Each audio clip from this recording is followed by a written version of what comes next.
5:03 a.m. I was looking for some relatively cheap property in the area that only goes for $2,000 a month rent. It was basically a steal, but I wasn't expecting this blizzard to happen. Luckily, I was packing some gloves and a slate windbreaker jacket. That's not gonna really do anything against the cold that's coming out tonight.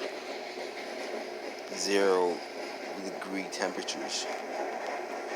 Hopefully I can get to the house before I freeze or something happens.